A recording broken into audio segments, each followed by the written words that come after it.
Bada bing, bada boom. Oh, that was so good. It's good, huh? You know, I always wondered what it would be like to be talking to someone that is so talented at what they do. Yeah. Bada bing, bada boom, bits. Welcome to this week's episode. You know, I need to stop watching TikTok. I need to stop letting TikTok influence the cases that I get obsessed with, because here's what's going on.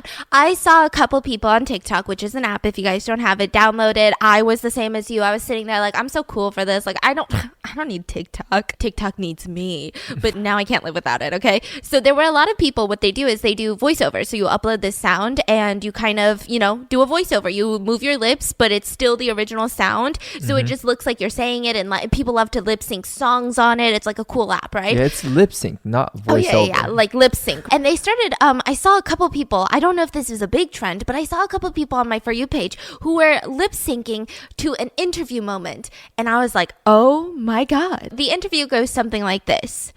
I took him to my house. I walked him down the street. I don't know why the media acts like the motherfucker couldn't walk. He walked very well. I walked him upstairs, kicked his ass, and killed him.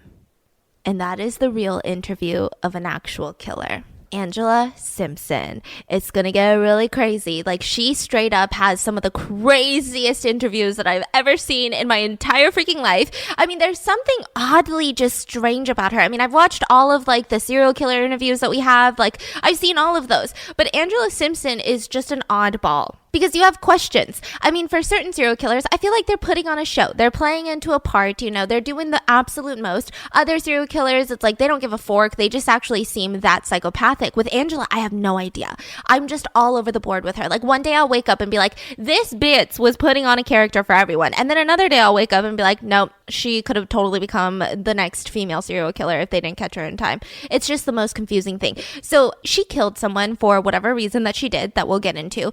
And they asked, what if you were wrong? What if this person wasn't this evil person that you thought he was? And she straight up says, oops, if he wasn't. And I oop. She said, and I oop. I mean, we're going to get into her iconic interview moments. Some of them get real crazy. Like, someone's like, hey, you know, it's crazy that women don't commit crimes this heinous. This is usually the domain of men. And she says, that's unfortunate. Equal opportunity, definitely. So, let's get started. It all starts August 5th, 2009 in Phoenix, Arizona. So the police get a call at around 5 in the morning from the local church, and they say, hey, we've got like this dumpster can that's just on fire in the parking lot. Like, I don't know what happened. I didn't set it on fire. I don't know who did. I don't know if someone put something here, set it on fire, and then drove away. But anyways, can you please send the fire department? So the fire department arrives at the scene. They start putting out the fire like they do. And then all of a sudden they realize, wait a minute, this is not some prank. Like, we were expecting some teenagers who came like, hee hee ha, dumpster fire at the church, right? But no, they start smelling some things. They're like, we know this smell. This is not the smell that we want to be smelling right now. These are the smells of a literal charred remains of human. Like, this is not a dumpster fire. So they call the police. The police arrive at the scene, and they too are like, yes, indeed. There is a body inside of this barrel, and he has been lit on fire. Inside of like barrel? A trash can barrel thing. Okay. And so they take the body out. The only really thing that they can get from this is that this is the body of a male. They think that this male is Caucasian, but nothing else. I mean, he was really, really badly charred at this point. He was obviously deceased. He had an electrical cord around his neck that was still evident in all of this, right? His body was partially dismembered, so his legs were missing. And immediately the police are like, this is a gruesome murder scene. Like, someone just got brutally murdered. We need to figure this out, especially because it happened in the back of like a church parking lot. Now, obviously, they don't think that the murder itself happened there. There wasn't like a shit ton of blood or anything. But the fact that the body was left at a church, the community is going to get riled up. They're going to be panicked. They're going to be wanting answers. So they start trying to identify him.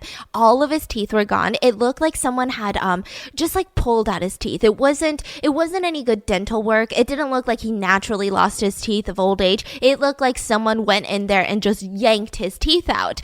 A lot of his fingerprints were burnt from being set on fire. So it's kind of confusing. I tried to look into it because I do know that when their remains get set on fire, that your fingerprints do burn off. But in this situation, for some reason, I have a feeling that maybe it was they like try to burn it off before. So they were able to actually fragment together like one fingerprint. I don't know how they do this. I don't know how they were able to pull off like a full fingerprint. It didn't look super easy where it's just like, oh, out of the 10, there was like this one that wasn't burnt. Like they did some work there. They did some forensics works. Now, finally, it comes down to a man by the name of Terry Neely, who is 46 years old. Now, the autopsy on Terry Neely is kind of what gets the police even more alarmed. If they weren't already alarmed at the fact that someone was lit on fire in the church parking lot, like they were freaking alarmed at this point because it was an incredibly gruesome murder. So most of the wounds that Terry had on his body, they were inflicted when he was still alive. So he had multiple blunt force trauma wounds to the head. He actually had a 3-inch nail stuck inside of his head and his skull, and it actually penetrated into his brain, just stuck there. So in between his eyebrows, someone had hammered in a 3-inch nail, and this was while he was alive. Yeah, he had like a 3-inch nail in his skull, in his brain. He had over 50 plus stab wounds, and most of these were inflicted while he was alive. None of these stab wounds were fatal by itself. And they also know that a ton of these wounds were in the process of healing. So it seemed like someone had tortured him for days. Like it looked like someone had tortured him on day 1, and then day 1 wounds started healing. Day 2, more wounds were inflicted. And chronologically, it just seemed like it was a very, very torturous, evil death. Now, remember his teeth? Yeah, just messily pulled out. That's what the autopsy showed. It looked like someone had just yanked them out. It did not look like clean dental work. It didn't look like they had fallen out of old age. His throat had been slit, but not to the point of killing him. So this again indicates that he was alive when all of this happened, and his official cause of death was strangulation by that electrical cord. Now, who is this man, and why would someone want to kill him like this? I mean, you're talking about such a passionate crime. This isn't the type of crime that someone's like, oh, you stepped on my foot, I'm gonna kill you. Like, no, nobody does that. Like, this person must have some of the scariest enemies out there, right? The only thing that the police immediately could find out is that he is actually a disabled man. He's a paraplegic. He usually roams around town in like a motorized wheelchair. Now, I saw some sources say that he could walk, but it was incredibly painful for him to do it. I saw some other sources that said he could walk, but it just like wasn't good for his health, so he didn't walk, right? He just like preferred to use the motorized wheelchair, which everything's completely fine about it. There's not really a debate. He lived in a care facility in Phoenix, Arizona, and so the police are like, we gotta go there. We gotta ask them so many freaking questions. What the fork's going on? So they go to the care facility, and I don't know how assisted living homes work, and I don't know what type of, maybe different people have different statuses, like maybe some people are like, okay, like you really need to be assisted during your living situation, so like we're going to be watching you 24/7. I don't know what it's like, but nobody called the police because they said that he had been missing for like 3 days. So there was no report that Terry Neely had left the assisted living home. So I don't know the structure of it, if you can just walk in and out of this place, right? Sometimes as long as the payment's up to date. Oh my God. Yeah. So dark, but it's so true. These places, they do not care. Some of them. I'm not saying all of them, but some of them, they just do not care. So they go and they get all of this information. Now, the one thing that they could rule out is none of the facility people are involved. None of the staff, none of the nurses, none of the other, patients, if you call them, right, were involved because they were all at the care facility. They all had alibis, and none of them really knew Terry like that. They all said he's kind of like this private person. We haven't really, we never talked about his family. We never talked about anything. He just kind of was here. I mean, he was nice, but I didn't really get to talk to him. Nobody really knew much about Terry. So they start looking at all of the CCTV at this assisted care center, and they see at August 2nd, 8 p.m., he leaves.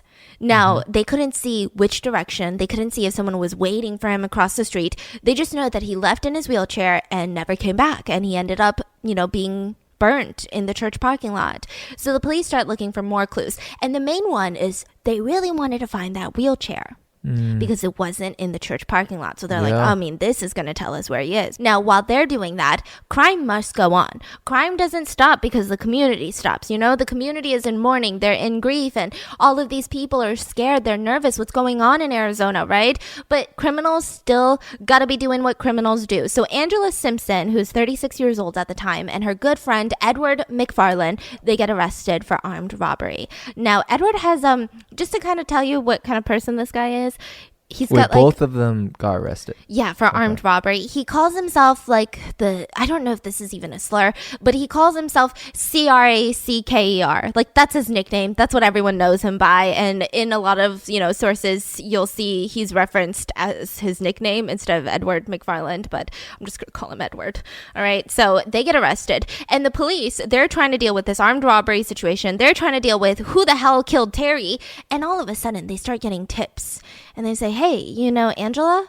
Well, there's this woman named Angela, and she was actually really good friends with that Terry dude. I saw them together multiple times. I saw them hang out together. Maybe she's a good lead. I don't know that he has any friends or family, but, I do know that around town, he's seen with this woman named Angela.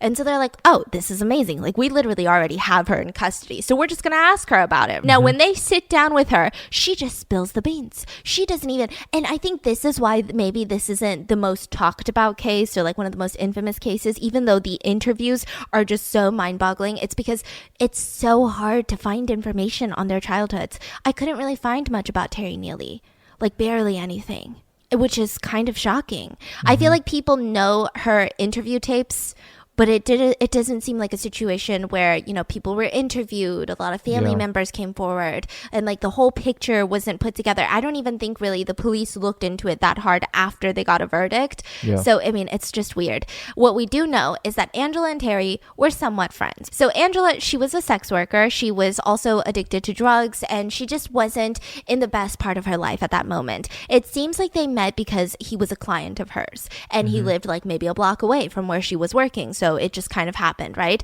Now, slowly, they start becoming friends, according to Angela. They start, they have a couple things in common. They both spent some time in prison. They both had some criminal records. It seemed like Terry was trying to give up that crime life, and Angela, she was still actively going around committing burglaries and armed robberies and all of that to kind of fuel her drug addiction. And Terry just seemed to kind of like Angela. He thought, this is a good friend I could have. Now, one day, I don't know if this was after sex. I don't know if this was just in the middle of like dinner or lunch. I really don't know if they were even that close because she's very vague about everything. And she claims that they were sitting there one day and he said, I could tell you something.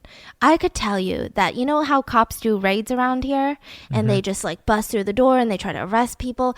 I can warn you before they raid this place. And she's like, and how would you do that? And he's like, well, I have some connections. I have some connections with law enforcement. Yeah. A lot of people in prison, they're in prison because of me. Oh, yeah. I was an informant for a lot of cases, big cases. And he started naming like these big dealers in the area, like these big criminals in the area. Now, Angela did not have a friendship with these massive criminals. Not like they were part of the same like organized crime syndicate. Like it wasn't anything like that. But she just was really pissed off about this. But she didn't show it. She still continued to see him as a client. She still took his money. She still did her services. But she would slowly get more and more pissed because she believed that he was snitching to the police. Not even about her. She didn't even care if he snitched about her, but just in general. That he's just a police snitch. Now, Angela's entire code for life, she thinks this is her entire statement. Snitches and child molesters need to die. Listen, child molesters, I feel you, Angela. I get where the emotions are coming from, right? Snitches? I'm like, I wouldn't necessarily put them on the same level in my book. Like if I saw a pedophile and then I saw a snitch and someone was like, you can only punch one person in this room today and get away with it, I'm not going to have a hard time debating. Like, I'm gonna punch the child abuser. So she was like, these two groups of people, they actually need to die. And she felt like the state wasn't giving them death penalties, so she was gonna do it. That was like her entire thing. She wanted to be a vigilante justice. Actually, at one point in her life, she did try to break into sex offenders' homes and she robbed them. She didn't kill them, but she robbed them of things. So at this point, you're like kind of rooting for her, I guess, but like not really at all. So the police are sitting there and she just spilt this entire story. So they're like, wait, what? Like you just told us all of this. For what reason? We had you in prison for armed robbery. You would have gotten out and now you're just confessing to this entire murder? And she was like, yeah, well, that's what I did. Wait, so she said that I killed him?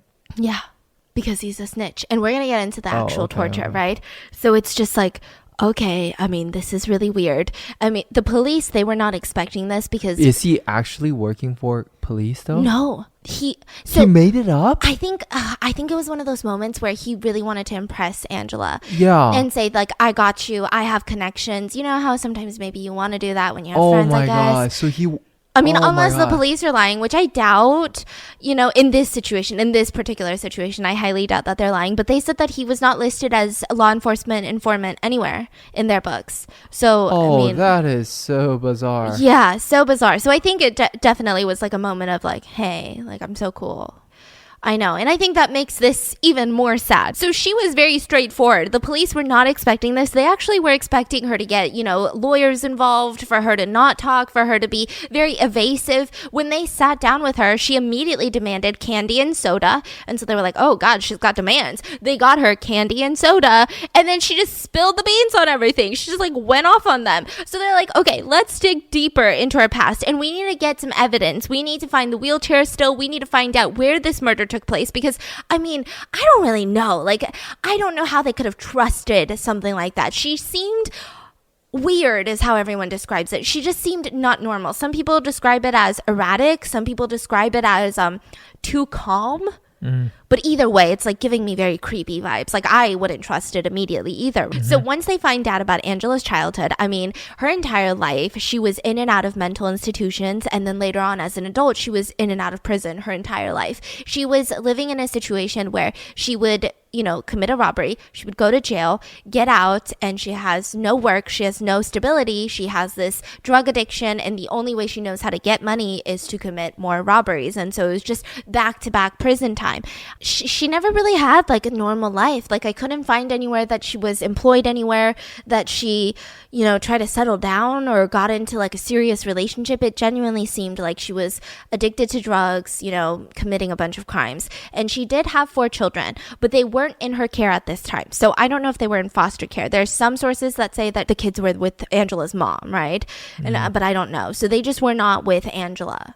But everyone around Angela said she's relatively nice. I mean, she's kind of cool. Like, she definitely doesn't give off serial killer vibes. Like, she seems like a normal ass person. She seems like someone who has just had it hard in life. She doesn't seem creepy. So they start searching for a lot of different places to try to find this wheelchair, try to find out where the murder took place. And someone actually called in a tip to the police and said, hey, I found a motorized wheelchair like outside of our apartment complex. You should probably come look at it. So they came, and this was the same exact apartment complex where Angela Simpson had a unit. So they're like, all right, this literally looks like Terry's wheelchair, and now let's check out her unit. Now, this particular unit in question was freaking weird. If I walked into this unit, I'd be terrified because the carpet, there were just big blotches of carpet that were just removed. Why are you removing carpet? Unless there's blood on the carpet. You can spill wine, your dog can pee on your carpet, but you're not just pulling up your apartment unit's carpet unless something real crazy happened there. There was blood stains on some of the walls, some of the remaining carpet that hadn't been pulled up yet. They had a bottle of bleach on the counter, very little furniture, and a full floor length mirror. This floor length mirror is going to give you nightmares later. I mean, this is... Okay, it's gonna get sad later. I'm not gonna like bring it down right now, okay?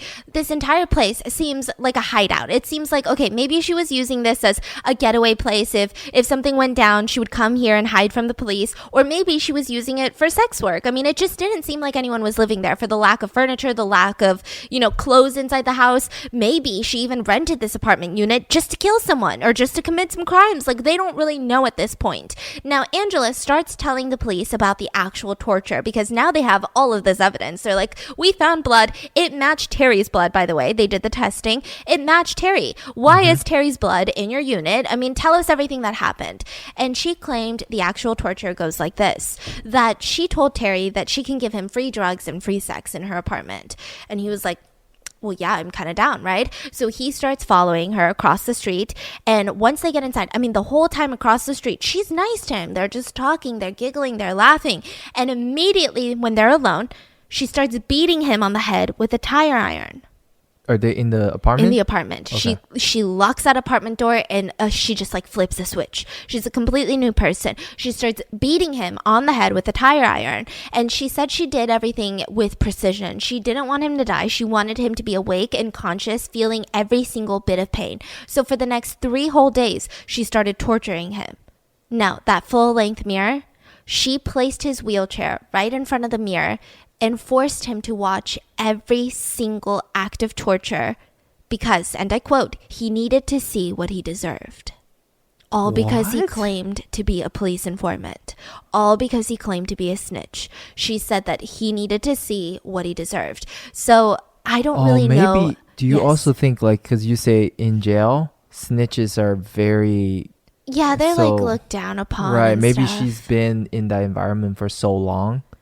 Oh, maybe. Right, you say in jail, Yeah. snitches and pedophiles are at the Yeah. bottom of the Mm-hmm. barrel. Maybe that's why she's like so brainwashed in that sense. Because I was having such a hard time with this one. I Understanding was that, like, that right? doesn't make any sense to Exactly, me. like the torture thing, right? That's so odd. yeah, maybe she they heard do. she has some bad experience in jail, has some Yeah. I don't know. I mean, I can see it because even when I watch something like Prison Break and I see a snitch, suddenly Yeah. I get real riled up. I'm like, what's wrong with this person? This person is disgusting. And I sit there and I'm like, oh God, I feel icky, right? So maybe living in that environment for that long, she just genuinely feels like snitches deserve to die, which is a very, very strong statement. So I don't know the chronological order in the torture that takes place, but we do know that she drove a hammer or nail into his head in between his eyebrows, stabbed him about 50 times, a little over 50 times. She pulled out each one of his teeth while making him watch the process with pliers. She later claimed in an interview that this was her favorite part of the torture. And then she would get tired, God. she would lay down, take a nap, and then she would start all over again. So for 3 days, he went without water, without food. He was sitting there soiling himself in the wheelchair. He can't flee. I mean, he does have a disability. Even someone who was fully able-bodied, like I wouldn't expect them to come up with this crazy Iron Man, strength to flee. This is insane. Eventually, he became so weak, and she got super pissed. She was like, there's no reaction. You're not even crying and screaming anymore. Like, this is boring. So she killed him. She strangled him with an electrical cord, and then she grabbed a knife and she started trying to dismember him. Now, once she starts dismembering him, her entire goal initially going into this was to completely dismember him, but it proved to be super difficult, like it usually does to most killers who think that they're so bad and tough. So she resorted to doing half of the job, so she cut off his legs. So she starts dismembering him. She asks to borrow a friend's car. Now, it seems like this friend was probably either Edward McFarlane's car or a car that he had borrowed from another friend, right? So it seems like her connection was Edward McFarlane. She was like, hey, can I borrow a car? Places Terry into the car with the help of Edward McFarlane, and then drives to the church, sets the body on fire, and they just drove away. So, I mean, I just don't know why they chose a church. Like, this is not a back of the alley church. Like, this is a really big church that's known in the community, and it's kind of an open. So I did the Google Maps. You did. Yeah, and it's not like in the middle of nowhere. Like, it's not in this like dark, you got to drive down this long, Yeah. dark, driveway to get to the church. It's just kind of like a church that's there. Yeah. I And think they it would- lit it on fire, so Yeah. they want people to see it. Yeah, which is weird to me. Yeah, that's odd. All of this is so odd. I feel like, honestly, she might have gotten away with it for a little bit longer if maybe she even did it in, like, the back of, like, I don't know. Just anywhere instead Anywhere of but a church. Yeah. Now, an apartment manager of this apartment complex actually checked in on the unit because a lot of people had reported seeing smoke coming from that unit for like multiple hours, maybe even like about a day, like the day before. It was just all sorts of strange. Now, some sources say that Angela confides in the apartment manager and says, oh, yeah, that smoke, it's because I killed someone and I burnt their body and I just got rid of it at the local church. But like, if you tell anyone, you're next. Now, other sources say that Edward McFarlane, out of nowhere, went to the apartment manager and just started bragging about it. And then at the end, threatened to kill the apartment manager. Now, in most situations, I would say that this second thing about Edward going up to the apartment manager sounds like a whole bunch of crap, like a whole bunch of what the forks. But he looks like the type of person that would do that. I believe he has the C word tattooed on his neck. Like, he's just like that type of dude. What's the C word? The CRACKER. I don't know if that's a slur. I just don't want to offend anyone, right? But like, he had that tattooed on his neck. So like, you can kind of tell that this is the type of person he is. He most definitely could have gotten up to the apartment manager and said, hey, guess what I did this week? Okay. So there were just many people who came forward later and said, yeah, we always thought something suspicious was going on like the past couple of days. Now, the police, they've got a slam dunk case. I mean, she's already confessed to it. I mean, people have seen weird things happening. The blood is in her apartment. The wheelchair is near the apartment building. I mean, it's all done. Okay, so some of you guys might know this and some of you might not, but I do some YouTube videos on the side sometimes, and I have to do thumbnails for these videos. And I'm just going to say it outright. A lot of people know this. I am technologically not the smartest girl on the block. If you give me a picture, I can't suddenly cut out the background and add in this and add in some words. It's so complex. It feels like people make these apps to make it more confusing. And I'm like, what is the purpose? But now that I have Canva Pro, honestly, I think my thumbnails are out of this world, okay? They're next level, if I can say so myself. Canva Pro is the easy-to-use design platform that has everything that you need to design like a professional. No matter what you're creating and sharing, they have everything you need in one place. That's my favorite part. When I was doing thumbnails prior to Canva Pro, I would have to use like 5 different apps to like, oh, I have to take out the background with this app and then add in words with this app. And with Canva Pro, it's all there. They also have a collection of over 75 million premium photos and videos and audios and graphics that you can use for your designs. My favorite feature is the fact that I can take out background. So when I do these like crime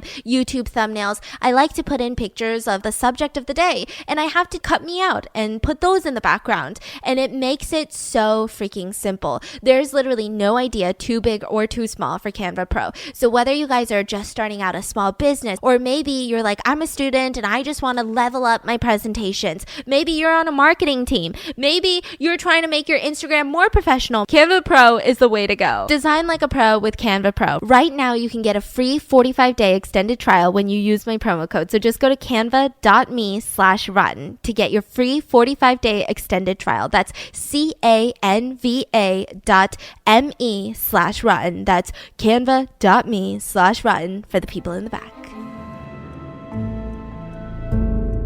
Now, what a lot of people don't know, including myself, is the real reason why this happened. So we have a couple of theories. The first theory being that she's a serial killer. This can't be the first time that she did it. I mean, she's into the torture. This is not her just getting revenge. This doesn't seem like some sort of street crime. It doesn't seem like, oh, snitches get stitches. She seems like she's loving the torture that she's inflicting on people. So maybe this is her 4th murder. Maybe it's her 5th. I mean, the fact that she's so callous, the fact that she's just so bluntly saying these things, maybe she even confessed to the police so that they wouldn't investigate further into her life and thought, you know what, maybe this is better. So that's a theory. I don't necessarily believe this theory that strongly. I think that for some reason, I feel like this was her first murder. We'll get into it later. But the next speculation or theory is that there was race involved. So Angela Simpson is a black woman, and Terry Neely is he's a white man. Now, when she's asked about it, she says race is always a component. And there have been some talks that maybe he had been racist towards her. Maybe he had called her racial slurs on different occasions. I don't know, again, if that's like, I don't know if she's the type of person that would kill over that. Like, none of this makes sense. None of it makes sense of killing someone because they're a snitch, killing someone because they called you a racial slur, right? I'm not condoning it, but like, I just don't think you can kill someone over that. So there's another speculation that maybe he had said something to her about her children and she snapped. But again, what doesn't make sense to me is that if any of these, if he did call her a racial slur, if he did say some really, really messed up stuff about her kids, she would just kill him. Exactly. Why torture him for 3 days? I mean, the smell of him soiling himself, the cries of him, you know, crying out in pain, that's not something a normal person would want to spend 3 days around. So Arizona actually tried to seek the death penalty on her. She was indicted for first-degree murder and a bunch of other counts of like kidnapping, concealment of a dead body, etc., etc. And she decided to just plead guilty. It seemed like she was never scared of the death penalty. She was like, I'm gonna plead guilty. Give me the death sentence if you want. Ha ha. Like What? that was pretty much it. Like she just did not care if they gave her the death penalty. And so at sentencing, Angela said, "I wish I could have kept him alive and tortured him for at least another week." Wait, what? Yeah, so I don't know if the judge was onto this because the judge sentenced her to the rest of her natural life in prison plus 14 years. So, yeah, the 14 years I think is for all the other charges, but she's going to get life imprisonment, no parole. She's going to die in prison of whatever she dies of. And a lot of people think that she wanted the death penalty because, I mean, Arizona at the time, they weren't really like executing people. So she would have been sat on death penalty for maybe forever. Maybe she would have never been executed by the state. Maybe she would have died on death row. And death row inmates are actually separated from general population. And they're treated better. They have much more security. They're separated. They don't have to go through all of the craziness of general population of like all of these movies where they're fighting and like you're getting shivved in the yard. Are you serious? So people think maybe that's why she wanted it. I mean, she's still probably going to just die in prison. It's just, do you die in prison in A condition or B condition, right? And she was like, death row seems like a nicer condition. And most likely she wouldn't actually be executed by the state. Now, I don't know if the judge was onto her because they were like, you're not getting the death penalty, even though the prosecutors really, really wanted her to have the death penalty. So she gets the rest of her natural life in prison plus 14 years. And this is what she said about it. She said, "You know, I have a lot of family in prison and I'm okay with that. I'm okay with that because I've got many sisters in prison. I can't wait to see them. It's really not that much of a punishment to be sentenced to spend the rest of my life with my family. I prefer to spend the rest of my life with my sisters, but I do believe the death penalty would have been justice." And she talks in like such a monotone way. A lot of people think that she talks like a serial killer. I think she kind of talks like a politician. So she's very collected. She's put together and she does this thing. And the minute that I do it, you're going to be like, that's a politician thing to do. Someone will be talking to her and she'll nod and she'll say, right, right, right. And I'm like, fucking politician, dude. I mean, that's just how I see politicians. They're like, right, right. And then she'll pause. And then she'll quietly answer the question. And then pause some more. I mean, it just... It Seems like she's kind of put together. Yeah, with her she's response. like really put together and like almost polished psychopath, if I can say that. I don't want to seem like I'm like saying she's polished or smart, but it's weird. Creepy. Yeah, like she doesn't have scattered thoughts at all. And they're asking her insane questions and she's very calm under pressure. She's like, right, right. Well, I said what I said. Like that's her vibe the whole time. So the first interview after her arrest, she claimed that she did this because she didn't want her children to live in a world where there are snitches. She was like, I just don't want them to live in a world where there's snitches. Listen, there's so many worse people in the world. And she claimed that he told on a righteous person years ago. They asked, did you pull out his teeth? Yes. Was he watching in the mirror? Yes. Why did you do that? Because I wanted him to see what he deserves. So she talks about how she's been on medication, that she kind of implies that something's wrong with her, that she's mentally ill. And when they ask, like, is something wrong with you? She just kind of laughs in a very politician way, like, haha. And she says, something's wrong with the world we live in. According to other people, yes, something is wrong with me. And they even ask her, like, do you feel guilty about, you know, how the families of the victim is going to feel? And she said they shouldn't have bred what they bred. Now, that interview is very interesting and fascinating on its own. I mean, these are all very, very short interviews, but I highly recommend giving them the watch if you have time. But the second interview, this is where things get weird. And this is where, if you didn't already have so many questions, you're going to have even more questions. So after the sentencing, she has this jailhouse interview and she's sitting there and they ask her, like, are you remorseful for what you did? Like, do you feel guilty? And she says, why would I be remorseful? He told me he was a snitch on multiple different occasions, but that really doesn't matter. Phoenix wanted to kill me. What's the difference? Everybody has a reason to kill. So Phoenix was seeking the death penalty on her. So she's saying the state of Phoenix wanted to kill me and I killed him. What's it matter? What's the difference? Everyone wants to kill someone. And she says, yeah, she says, literally, Phoenix wanted to kill me. What's the difference? Everyone has a reason to kill. My reason might not be good to you, but your reason wasn't good to me. And this is where she explains that they walked to her house and she said, I don't know why the media acts like that motherfucker couldn't walk, but he could walk really well. That's what she says. And, they're like, well, a ton of people name drop. They talk a big game. I know a lot of people that, lie about having connections with law enforcement. It's just kind of like to puff themselves up. And she straight up interrupts the interviewer and says, do you happen to have a list of those people? And they're just like laughing, like, no. But like, do you really think he was a snitch? Mm-hmm. And she pauses and she says, well, oops if he wasn't. She says, oops if he wasn't. What? Like freaking the fork out, dude. She straight up goes, oops if he wasn't.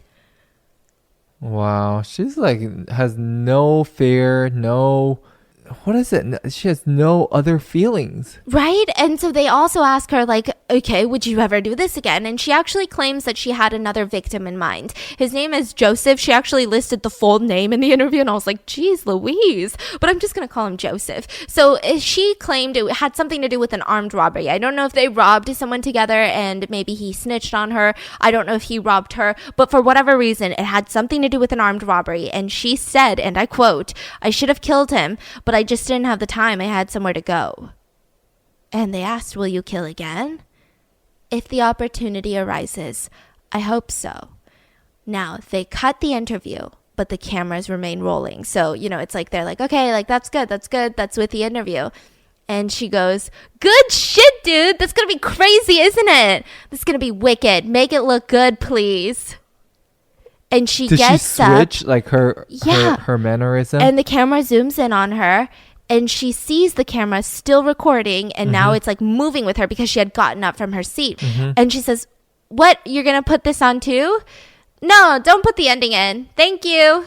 And then she like leaves. And they were like, put that in right now. Yeah, put it up right now. It's so weird. There's so many speculations now about just that interview. So now we have all these speculations and theories about why did she commit this murder? Is she really that crazy and psychopathic that she's like, okay, I hate using the C word, but you get it. I mean, it's kind of crazy to kill someone because they're a claimed snitch, especially if they didn't even snitch on you, if you have no repercussions to their snitching. Like, it just all sounds weird. Mm-hmm. And so beyond that, beyond why she killed, it's kind of like what happened in the interview. Some people think maybe she wanted a book deal. Maybe she wanted a documentary. Maybe she wanted infamy to make money off of it. Well, why would you need money? Money is currency in prison. Like, money is still important in prison. But not only that, she has 4 kids.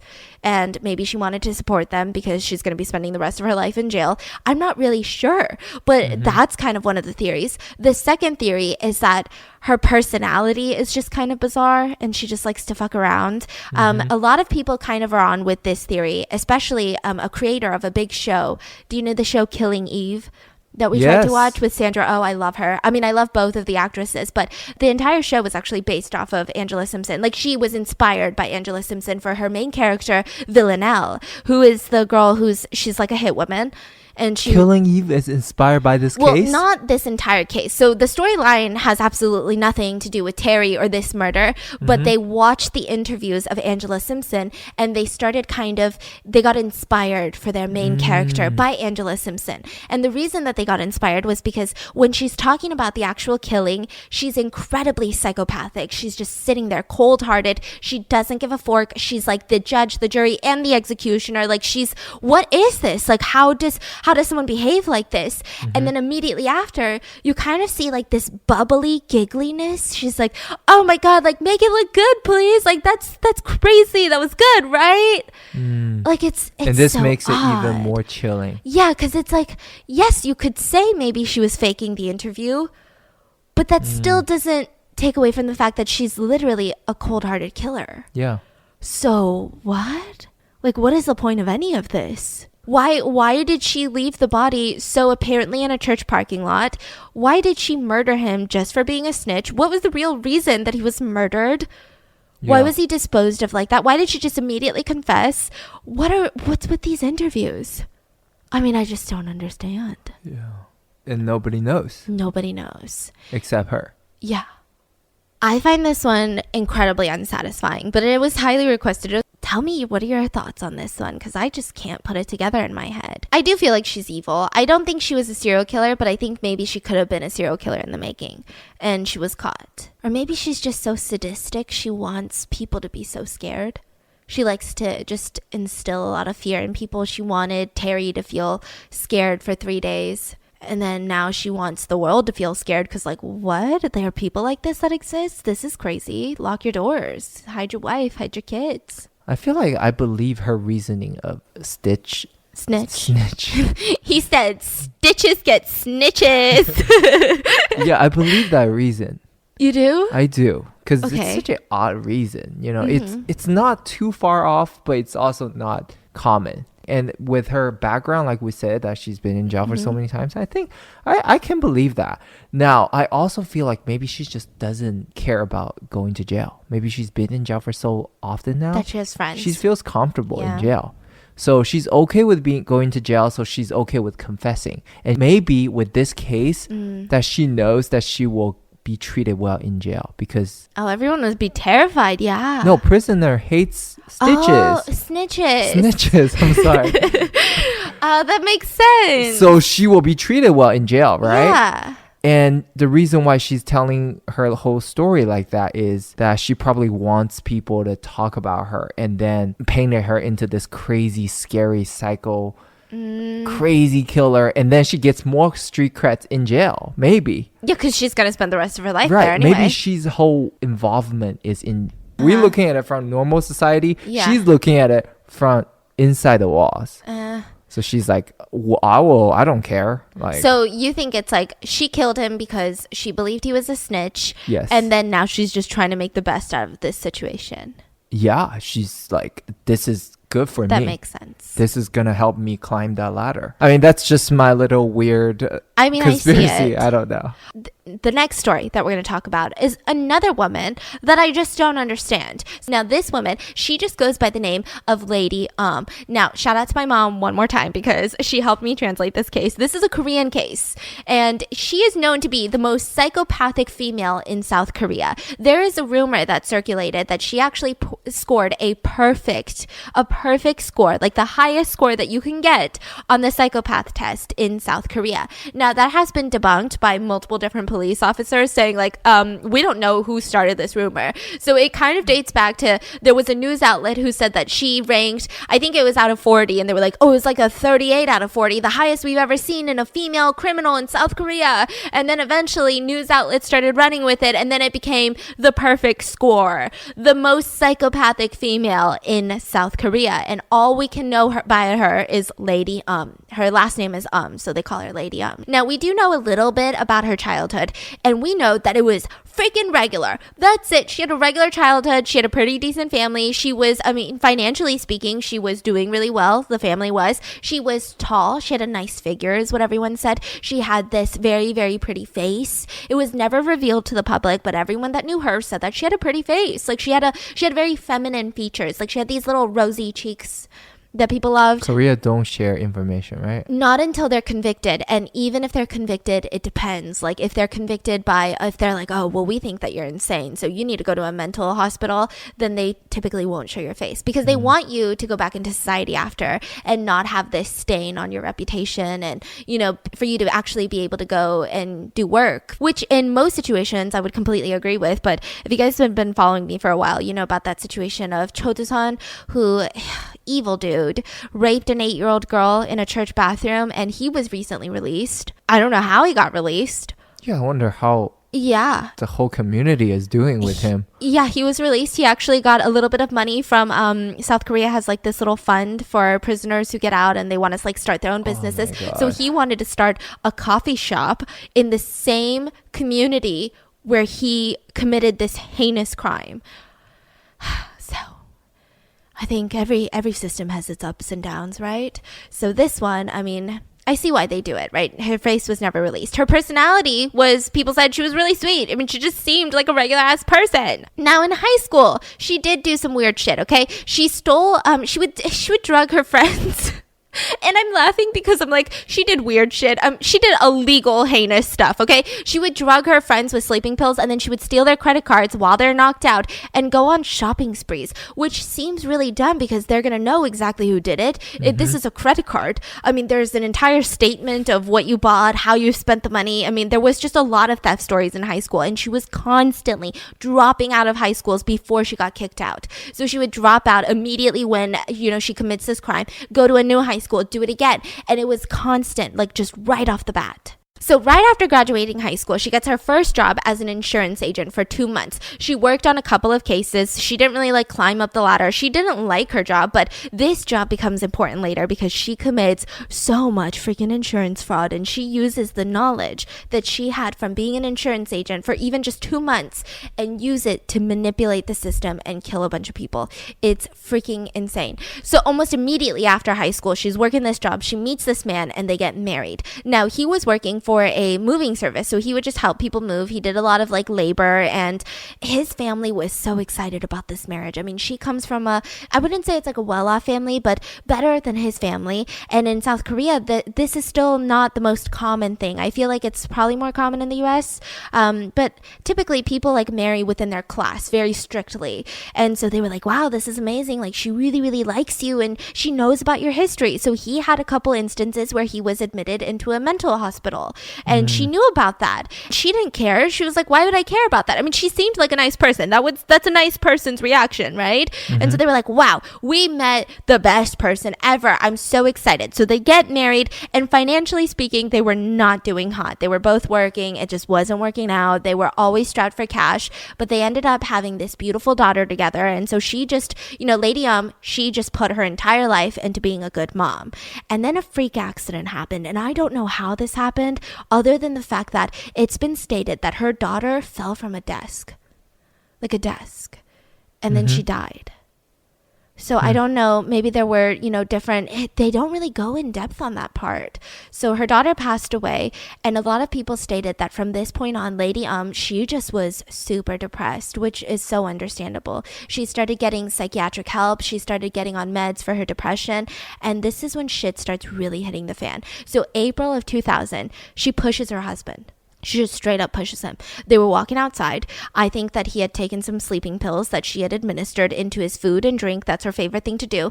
And they're walking outside, and she just out of nowhere pushes him with all of her freaking strength. He knocks to the cement floor, and he gets a concussion. So he goes to the hospital, and he starts getting treated. Now, she's there by his side, baby, it's going to be okay. Lady, I'm I can't believe this happened to you. Were you drunk or something? What happened that night? You must be so tired from moving. And he was just yeah, that was weird, right? So then he wakes up, he goes back from the hospital, and she pushes him again. Gives him some sleeping pills, just knocks him over. I'm talking full force. So he again gets admitted into the hospital. And he doesn't recall all of that. No. Okay. He was just this is weird. Or at least, to my knowledge, he wasn't telling anyone. Okay. So maybe he had his suspicions, but he wasn't telling the police. He wasn't telling doctors or nurses, and she was also there the whole time, oh my God, just really being that doting wife. His family would come visit, and she was constantly by his bedside, oh, don't move. What do you want? Water? I'll get you water. Kind of one of those situations. So during this, she files for insurance because, he had an accident. He's a labor work. He does a lot of labor. He can't work right now. So she gets money. She gets a couple $1,000s from this. Now, it's strange that her husband... That's a bizarre way to make money. To fraud the insurance company, right? Yeah, but it gets even weirder. Because I've heard people who, you pretend you're... But this was not only I'm gonna hurt you, you're not even gonna know that I hurt you. Yeah. And then, wow. This one's weird. And the only thing I've ever learned from just being around people, being on this earth,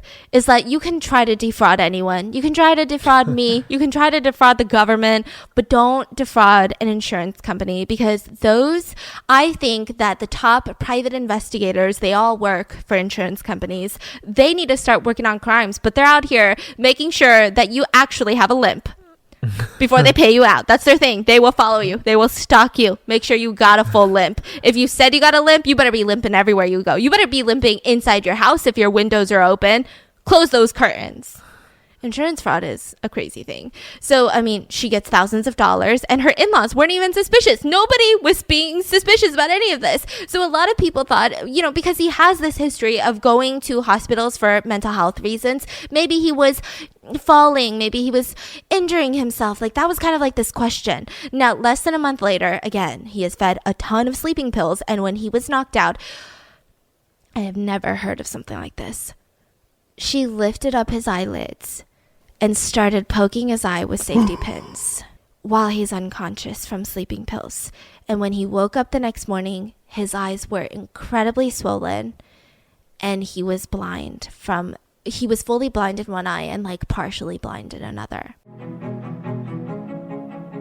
Some things just have some magic in them, okay? When you are inside of a soul cycle, when you're cycling along with this instructor who's hyping you up, who's like, yes, you can push harder. You've got this music, this insane playlist, your heart's pounding and you're like pushing yourself. That is the feeling that I have been trying to recreate for this entirety of the pandemic. And I have tried so many things at home. I was like, listen, I bought a bike. I'm going to go bike outside. That didn't really work. And I just really missed my workout routine. I just missed my favorite fitness instructors. I just missed the energy. So now you can actually do that at home. The SoulCycle at-home bike converts your home into a SoulCycle studio. They've got this crazy 21-inch touchscreen that houses a revolutionary sound system, and it's specifically engineered for this bike. It's got SoulCycle's iconic playlist. You get unlimited access to live and on-demand SoulCycle classes. You can clip in with your favorite instructors and be transported to the front row of the studio on your schedule.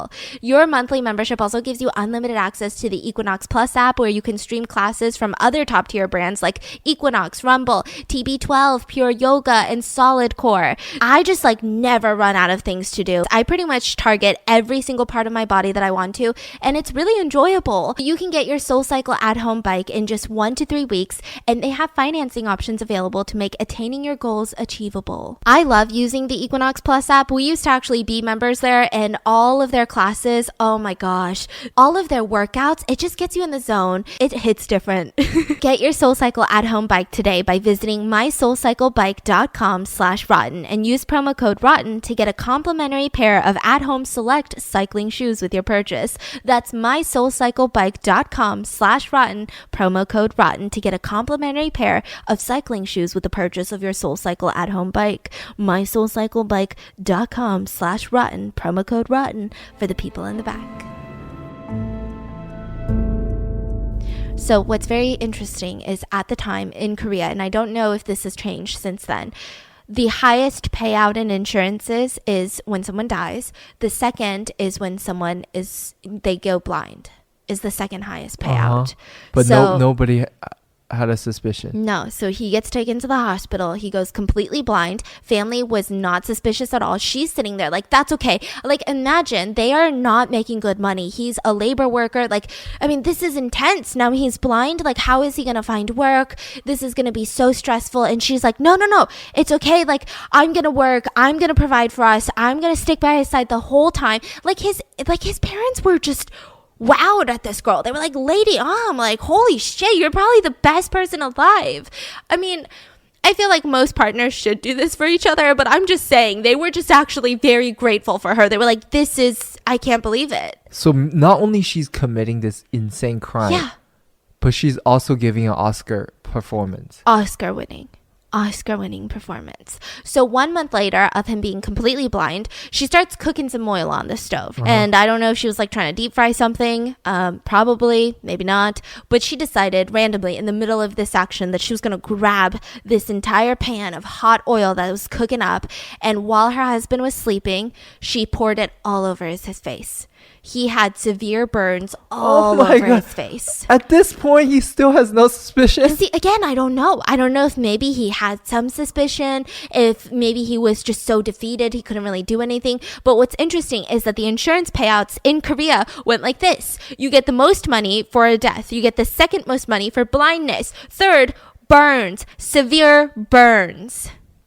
And so he gets admitted into the hospital. Now you're thinking, okay, like people are going to get suspicious. But again, people were like, well, look at his record. He has been admitted into the hospital multiple times for mental health reasons. He's probably hurting himself. And then another thing was, well, he just lost his eyesight maybe a month ago. Maybe he was cooking, fell into the oil, and he didn't even like refute this. He wasn't sitting there like, no, like I was sleeping, like she did it. This is the devil. Like he didn't do any of that. So again, I have no idea how she was able to control him in that way. It seems like maybe she's just like this really evil, abusive person behind closed doors. Maybe he was terrified for his life. I could believe that. And so he just sat there and didn't say anything. So the hospital, they send him home after treating his burns. Now, a few months after that, oh my God, stop that. Yeah, she feeds him sleeping pills, and she straight up goes into the kitchen, grabs a knife, and stabs her sleeping husband in the stomach with the knife. And she immediately calls 119, which is 119. I don't know why the translation took so long. Sorry. So she immediately calls 119. They rush him to the hospital. And I mean, you're thinking, okay, well, somebody's got to be alarmed by this. This is insane. But she comes up with this crazy excuse that her husband is so depressed. You know, he just lost his eyesight, and, you know, he's disfigured from the severe burns, and he's just resorting to self-harm. And he's always been kind of sick in the head. So I think maybe he just wants attention. And the hospital is like, yeah, like, sounds about right. So they just all believe it, even the husband's family and parents. So then... And the insurance company are constantly paying. Yeah. Which I guess, like, maybe this is why they have private investigators. But I do know that during this time, in, like, the early 2000s and the 90s, there was a lot of insurance fraud in Korea. So maybe they hadn't gotten, like, their system down right, where the insurance company was like, oh, we should stalk these people. Which I'm not saying that's the right way to do it, but you get it. And so, again, he would come randomly to the hospital for other injuries. There were a couple more stabbings involved, so they weren't like deep stabbings. And then finally, in March of 2002, he was at the hospital getting his stab wound treated, and he eventually passed away. So she had stabbed him again. He went to the hospital, got it treated, and he passed away. And the doctors has no suspicion either. Yeah. Nobody. Which I just don't understand. So this is her first murder then. Yeah. I mean, and she got away with it. So there are some speculations that maybe her daughter was murdered, but I don't know. I kind of believe the idea that her daughter was not murdered, and that's where everything just fell apart for her. Because she did this unless she got paid out. She did. Oh, but I don't know. Right? I don't know. So, but okay. Okay, no. Maybe either she's that evil that she killed her daughter for money, or it was a really bad accident, and maybe that's where she got the idea, because let's say this tragedy brought her money. And I think maybe I don't like to speculate, especially because I don't have kids, but maybe it was a situation of she marries this man, they have a kid, and she's like, I'm going to be this amazing mom, like this is our family unit. And then her daughter dies, she gets paid out, and I'm sure with financial stress comes a lot of relationship stress. And she's like, fork this dude. And instead of divorcing him like a normal person, she was like, you know what? I might as well make some money out of this. I'm just trying to think like a psychopath. That's kind of what I'm thinking. I don't know. So she'll claim hundreds of thousands of dollars in insurance money from this. So in total, when she gets arrested, she had about $700,000 worth of insurance money claimed. Now she would go and blow it. Like, that was her thing. So the in-laws, she gets this insurance money, and the in-laws still love her. They just feel like she's this amazing, great daughter-in-law that just spent the past couple of years struggling alongside of their son. I mean, how do you find a woman who sticks by their husband, you know, during times like this? Wow, amazing. And at the funeral, she's crying. It was like super emotional. And then the next day, she goes to a nightclub, and then she keeps going to more nightclubs because she's all about that party life. She's like, I'm a free woman now. And she finds a new boyfriend at one of these nightclubs. So we're just going to call him John. So she finds this new boyfriend, John, and she does not tell him about any of the past. She doesn't tell him that she was married once before. He just recently died. Like, literally, I came from the funeral in my little black dress to the nightclub. Like, she doesn't tell him any of that. She doesn't tell him that, oh, I used to have a kid and she passed away, because these are really important life events that you would want a potential significant other to know, because that's how you grow a relationship. Like, you need to know these things about each other, right? But she didn't tell him any of that. Instead, she lied about her family. She said that her family were rich and that she was going to get a $1 million inheritance soon. Like, really soon. So he was like, wow, that's insane. And then she was like, also, like, looking at you, about to be $2 million. Whoa!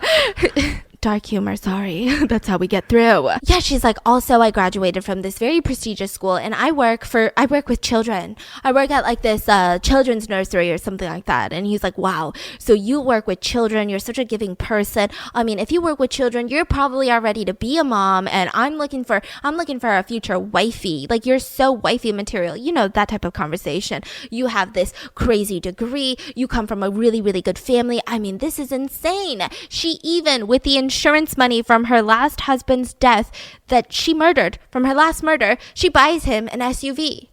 She's like, here's a present, here's a car. So, I mean, there's no reason for him to not believe that he just hit the jackpot. I mean, he thought that he met the most perfect woman ever. He thought he met Cinderella at a nightclub. He was like, this is it. So they start dating and they're like, okay, we're going to start a little family together. And then all of a sudden, her boyfriend, John, you know, he takes some sleeping pills and then he gets pushed really hard.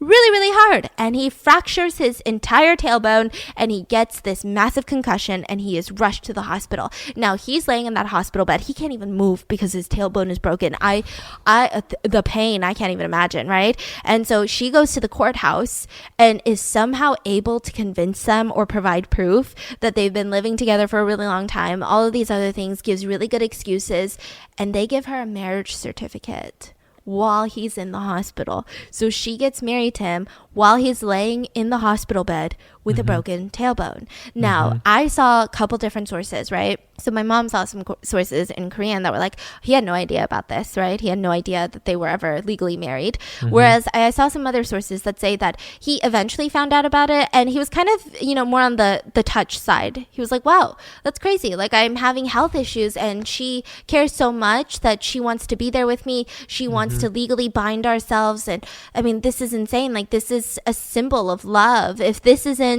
someone who's so selfless, I don't know what is. Yeah, if this is not love, I don't want it. Yeah, if, you know, you're not drugging me up, I don't want it, I guess. Like, this is... Sorry, I think we're making so many dark humor jokes because I just can't even wrap my head around it. It doesn't even feel real in this situation because who is this evil and heartless, right? And so there's another incident. So he's taken out of the hospital, he's discharged, and she feeds him more sleeping pills. And then she does the same thing. She lifts up his eyelids and pokes his eyes with a safety pin, and he goes blind. So he's rushed to the hospital, and she's just sitting there, concerned wife, taking care of this, you know, taking care of her husband the whole time. So after he goes blind, you know, there's other hospital visits. We have the oil on the face, other small injuries that are unexplainable, and family thought that this was kind of a learning curve again. You know, he lost his eyesight. Now he has some oil issues, like he had burns on his face. He was trying to cook maybe, and he's just trying to learn how to live life again, right? And all these other small injuries, maybe he tripped, maybe he bumped into something. I mean, there's a reason for all of this. That's what they thought. And so the last time he was hospitalized, he had this really, really bad infection, and they all said that he was going to be fine, but the next morning they get a call and he died in the hospital. Now, during all of this, Lady is pregnant. And the family feels really bad for her. So John's family, they feel so bad for her. And they tell her, listen, you should get an abortion and just tell everyone that you had a miscarriage. So in Korea, it's a little bit different. I know that this was still in like the 2000s. And I'm sure that there are so many people in America that kind of still think like this too. But it's hard. It's hard to date as a single mother. I'm sure everyone can relate to that. That's a single mom, right? It's hard to date as a single mother. A lot of traditional Koreans will frown upon it. They're like, really? Like, you shouldn't be marrying someone who has a kid from a different marriage, right? Even if that person had passed. Like, it's always seen as like a, whoa, this is crazy, right? I hope things are getting better, and I don't really know it like that, but you get what I'm saying. So they tell her, don't have the baby, just tell people you miscarried, move on with your life. I mean, it'll still be good for you. You're pretty, you're young, like, you're gonna find a husband and you can start this new family and you don't have to be, you know, struggling at all. And she says, no, I loved your son so much, and I want to have this baby. I want to feel connected to him, you know? I just want to feel like he's still with me and his soul is living on inside of this kid. And everyone was like, wow, I mean, that's I can't believe you'd want to do that. That's beautiful. So nobody suspects anything weird happened. And then she takes out life insurance and immediately disappears. And this is when John's parents are like, what the fork? Where'd she go? She's not picking up the calls. We wanted to still, see our grandkid once she pops out that baby. But also, they didn't know that they were married. So they're like, so now everything is looking a little bit different because we thought that you guys weren't married and there was no life insurance on the table. And now we're finding out that you guys got married when he was already admitted in the hospital for his first suspicious injury that all started when he started dating you. Like, they were getting really freaked out. They find out that she had never graduated from college. There was no inheritance that she was going to get. She didn't even have a job at the time. So they start really panicking. Gosh. Meanwhile, Lady she doesn't freaking care. She's so busy partying the whole time. She's spending the money on clothes, lavish events. She's partying. And eventually she runs out of a lot of the money. So she goes back to the parents and she's got this kid now, right? And her dad had passed away, and it doesn't seem like she murdered her dad, but her dad had passed away. So it's just her mom and her brothers there. And she had given her mom pomegranate juice that was laced with sleeping pills, and she poked her eyes with needles, took her to the hospital, and claimed the insurance money of her mom going blind. So now she's like, hey brothers, I'm gonna actually be staying inside this house with my kid now because I'm taking care of mom. She's elderly, she's blind now, so I gotta do things around the house. And one day she's drinking beer with her brother at night, and she placed some sleeping pills into the drinks. He passed out, and she poured hydrochloric acid in both of his eyes, and he became completely blind, suffered severe burns on his face, and while he was recovering at the hospital, she tried to overdose him with something in his IV, but thankfully he survived. Like, immediately when she put this, like, it seemed to be some sort of poison, right, into the IV, like, all of the hospital staff were alerted that he was, like, freaking out, like, his body was reacting, right? And so he survived, and nobody suspected her. She was the recipient of that insurance money as well, of blinding her brother. And now she's like, oh, I'm just going to take care of my family members because they're going blind and I don't know why, right? And she takes over all of the estate. Now, I'm not going to say it's a large estate, but they did have property. So she was like, she kept telling them, don't worry, guys, I'm going to sell some of the property and I'm going to buy a house in the main city so that I can work and take care of you guys. And we're all going to live together because they were living like outside the city at this point. And finally, they keep asking, like, when are we going to move? When are we going to move? I thought you sold the place. When are we going to move? And she's like, well, shit. This is a lot of heat because I don't have a place. I sold the place because I just wanted money. I didn't get a place. I didn't use that money to get a place inside the city. Like, I just wanted to sell the place for money. So she starts panicking because, the deadline's coming up and her brothers are all in the apartment, and she goes over, feeds them this really healthy juice laced with sleeping pills. They pass out and she lights the place on fire. Now, her older brother is completely blind, but he was able to put out the fire, but both of her brothers had severe burn damage. And wait, there's two brothers? Yeah. They were one of them was not blinded, but both of them, they were hospitalized with burns and smoke inhalation for weeks.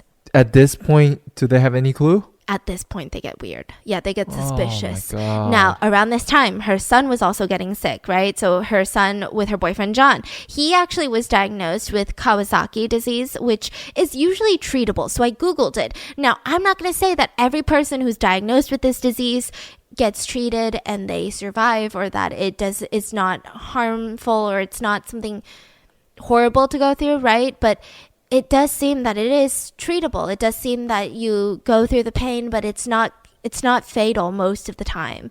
And to even be diagnosed with it, I think there's only 20,000 cases in the US per year, so it's considered a very rare disease. And so she spent a lot of money on all of this shopping and all of this other things, and so she just didn't have a ton of money for his hospital bills. And he somehow ended up dying, which is strange. So she was never charged for his death, but I mean, it was a treatable disease. There was no indication from any doctors that it was becoming fatal. Like, it was really, really like the worst stage of this disease that they've ever seen. It was just kind of strange. And she got paid out too. Yes. So around this time, her brothers were in the hospital and there's just a lot going on. She feels like she can't go back to her family because they know what's going on with her, right? So she catches up with a friend who she had known since she was a childhood. And she was like, hey, listen, a lot of shit's happening in my life. Like, what do I do? What do I do? And she's like, here, you can stay with me. Like, I get it. You can stay with me and my husband and my kids because, I mean, I've known you forever. I just don't want you to feel like you're alone in any of this. Like, I can't believe that, your boyfriend died and your son died. This is so sad. So she stays inside inside the house for about a month. And finally, her friend's like, hey, so it's like been a month and you said that you were only going to stay for like a week or two. And, my kids, and it's just a lot. Like, do you mind if maybe I can help you get like a hotel room for a couple of days and then we can try to figure it out from there. Like, she was being really, really kind about it. But for some reason, Lady was like, oh yeah, like I'll just pack my things and get out today. Now, that same day that she was really upset that she had to leave, she lit the entire sofa in their living room on fire and the house started burning. Now, the husband of the friend, he died while he was getting treated for severe burns because of this house fire. Her friend and the 2 kids, they were hospitalized for weeks because of this house fire. And she was fine. Yes, it was a really intense house fire. Now, this is weird because this seemed like her first weird crime of passion because there was no insurance money involved. She wasn't going to benefit from it. It seemed like she was just truly evil and she was angry and she was like, you know what? I'm just going to kill people, right? Yeah. So Lady at this point, she's super suspicious. The entire family that had just witnessed this, her friend is like, okay, I think something's wrong with you. She wants to talk to the police because I kicked her out this day and suddenly our house is on fire and now my husband has passed. Like, this is what can you imagine just like graciously letting people stay with you? And this is what happens. Like, I can't. Okay, I'm so mad. And so Lady decides, all right, well, the only way that I'm going to get out of this situation is if I kill my friend and the kids, because they're going to talk to the police and they know me by name. I've known them since I was kids. So she decides the only way to kill them without drawing the suspicion on her is to catch the entire hospital on fire. So she goes into the staircase and she starts spraying oil all over the staircase. And she sets the oil on fire. Now, I don't know if she's dumb, but hospitals have CCTV everywhere. So it's on CCTV? Of her just spraying oil on the staircase and setting it on fire. Hospitals also have like really strict protocols on fire. So thankfully, can you imagine? But thankfully, nobody got hurt. Because fires are one of the most dangerous things to evacuate all of these patients. A lot of them are bedridden. Like it... Yeah. A lot of them need to be hooked up to machines. So they were able to put out the fire. It wasn't a destructive fire, but they had the CCTV footage. They're looking for this woman. The little brother at the hospital, I believe he had been discharged at this point. He was the one that didn't go blind, but he was like, yeah, that's my sister. Like, I am positive it's her. She has been doing this to our family. He just told him everything. He was like, and you know what? I think her marriages have been suspicious because she had a boyfriend, died. Her first husband, dead. Her kids, dead. Like, it's weird. It's weird. And everyone in her life that she loves is blind. Like, what's going on? So she immediately gets arrested and she starts coming up with the craziest story. She's like, I set all of these fires because I see my dead daughter in the flames. And I just want to see my daughter. I miss my daughter so much. And every time I see fire and flames, I see her just standing there laughing like a carefree kid. Okay, but what about the blindness? Like, what about the insurance money? Because maybe we can believe that. Maybe. I mean, it doesn't justify anything or excuse your behavior, but maybe we can believe that. But what about like the blindness, the oil, the insurance money? Like, what's up with that? And she said, well, because I lost my kid, I'm addicted to drugs and I need money for drugs to get rid of all the trauma of losing my kid. Now, I don't want anyone to think that I am not sympathetic for losing your kids, but in this situation, I don't know how the kids passed. So it's hard to be sympathetic. You know, if it really was, they passed away, it was an accident, or it was, a disease, then of course I'd be sympathetic, but she's really suspicious, okay? And so they're like, yeah, I'm just addicted to drugs because it's the only thing that numbs the pain. So they do a drug test on her and there's no drugs in her system. Like not one thing at all. She had no symptoms of hallucinations. They kept her under surveillance. She had no symptoms of withdrawal.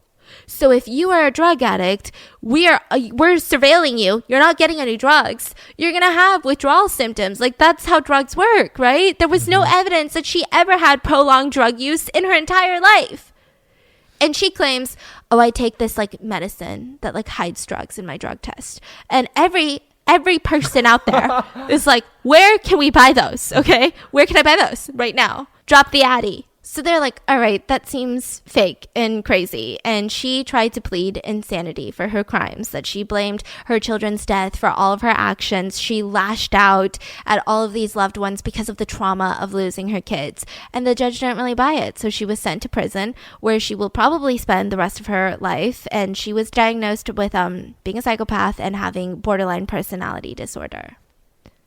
And in total, in all of this, she had received close to $700,000 in insurance money. So my whole thing is, I don't understand these two people, these two cases. Yeah. How did they think that they were going to get away with it? And I mean, what? That's crazy, like what this woman did. That is very, very rare to hear a story like that, huh? I think it was, I don't want to say a perfect storm, but it had also to do with like the insurance, the way that it was working in Korea at the time also wasn't as strict as it is now.